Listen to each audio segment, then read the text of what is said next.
తెలంగాణ నీటి హక్కుల విషయంలో రాజీ పడేది లేదని స్పష్టం చేశారు ముఖ్యమంత్రి రేవంత్ రెడ్డి. గోల్కొండ కోటలో జాతీయ పతాకాన్ని ఆవిష్కరించిన సీఎం తమ ప్రభుత్వానికి విద్య, వైద్యం అత్యంత ప్రాధాన్య అంశాలని చెప్పారు. 1 కోటి మంది మహిళల్ని కోటీశ్వరులుగా చేయాలనే ఉక్కు సంకల్పంతో పనిచేస్తున్నామని, పేదల ఆకలి తీర్చేందుకు 15 లక్షలకి పైగా కొత్త రేషన్ కార్డులు మంజూరు చేశామని చెప్పారు. కృష్ణా గోదావరి జలాలలో తెలంగాణకు దక్కవలసిన న్యాయమైన వాటా సాధించే విషయంలో రాజీ పడే సమస్యనే లేదు. తెలంగాణ రాష్ట్రానికి వచ్చే చివరి బొట్టు వరకు సాధించి తీరుతాం. అటువంటి సాధనలో భాగంగా తుమ్మిడిహెట్టి నుంచి ఇటు పాలమూరు వరకు పెండింగ్ సాగునీటి ప్రాజెక్టులను ప్రాధాన్యత క్రమంలో పూర్తి చేసి చివరి ఆయకట్టు వరకు సాగునీరును అందించే దిశగా ప్రభుత్వం ముందుకు సాగుతున్నది. తెలంగాణలో 1 కోటి మంది ఆడబిడ్డలను కోటీశ్వరులను చేయడమే లక్ష్యంగా ప్రజాప్రభుత్వం ముందుకు వెళుతుంది.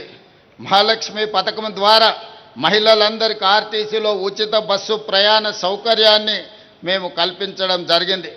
ఇప్పటికే 335 కోట్లకు పైగా ఉచిత ప్రయాణాలు మొదలయ్యాయి. ప్రతిరోజు 34 లక్షలకు పైగా మహిళలు ఈ సదుపాయాన్ని రాష్ట్రం నలుమూలలా వినియోగించుకుంటున్నారు. రాష్ట్రంలోని మహిళలు ఈనాటికి దాదాపుగా 11,000 కోట్ల రూపాయల ఆదా చేసుకోవడం జరిగింది. కొత్త రేషన్ కార్డుల కోసం ఎదురు చూసిన కుటుంబాలకు ప్రజాప్రభుత్వం భరోసా ఇచ్చింది. 15 లక్షలకు పైగా కొత్త రేషన్ కార్డులు జారీ చేయడం జరిగింది. రాష్ట్ర వ్యాప్తంగా ఈరోజు స్మార్ట్ రేషన్ కార్డుల పంపిణీ కార్యక్రమాన్ని ప్రారంభించుకోబోతున్నాం. కొత్త సాంకేతికతతో రేషన్ పంపిణీలో పారదర్శకతను, జవాబుదారీతనాన్ని పెంచడానికి మా ప్రభుత్వం శాయశక్తుల కృషి చేస్తుంది. ఈ అభివృద్ధి ప్రణాళికలో భాగంగా CURE core urban region economy, outer ring road చుట్టూ PURE peri urban region economy, అదేవిధంగా regional ring road outside RARE rural agriculture region ఎకానమీని ఒక కాంప్రహెన్సివ్ మాస్టర్ ప్లాన్ ద్వారా ఈరోజు ప్రణాళికలు రచించుకొని ముందుకు వెళ్తున్నాం. విధ్వంసమైన తెలంగాణను వికాసం వైపు నడిపించడానికి ఈ పకడ్బందీ ప్రణాళికలతో ముందుకు వెళ్తున్నామని మీ అందరికీ తెలియజేస్తున్నాను.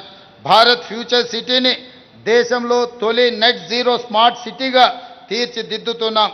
AI city, data centre, advanced manufacturing, research, innovation, future technologies ప్రపంచ స్థాయి కేంద్రంగా అభివృద్ధి చేస్తున్నాం.